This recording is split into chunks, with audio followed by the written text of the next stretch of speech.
My 16-year-old sister once looked me dead in the face and said, "I wish you died," instead of mom. So I started living like I already had. Mom died when I was 22. Car accident, rain-soaked road, one bad turn, and suddenly the strongest person I knew was just a name carved into stone. My dad didn't cry much. He barely spoke. And right after the funeral, right there at the gate of the graveyard while dirt was still fresh on my mom's coffin, his new wife, Vanessa, pulled up in a car. He hugged Lily, who was 8 at the time, didn't even look at me, and got in. The car drove off.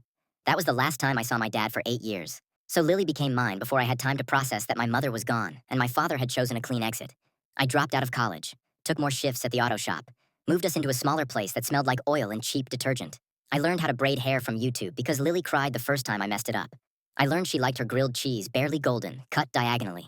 I learned which songs helped during thunderstorms and how to fake confidence at parent-teacher meetings where they kept calling me just the brother for 8 straight years. Then Lily turned 16 and decided I was the enemy. It started small. Attitude, lies, disappearing after school.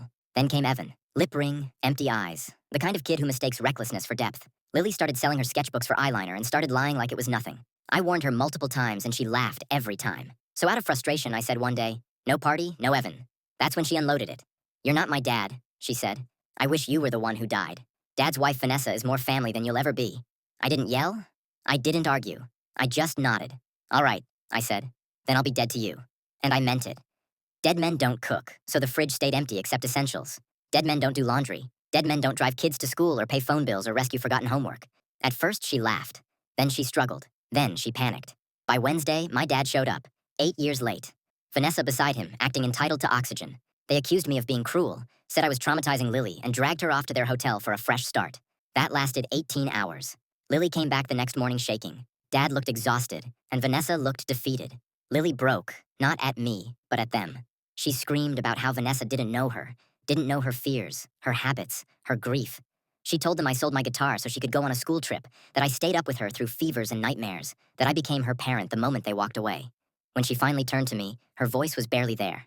"Please don't disappear too." I stood up, washed my coffee mug, set it down, and looked at her. "There's food in the fridge," I said. "Don't be late for school." She hugged me like she was afraid I'd vanish. I let myself hug back. Dad and Vanessa left. He chose her again that same day. Turns out responsibility isn't romantic. The bills are still mine. The work never stopped. Life didn't magically fix itself. But Lily looked at me that night and said, "You're not my brother. You're the only parent who stayed." And yeah, that's when I finally came back to life.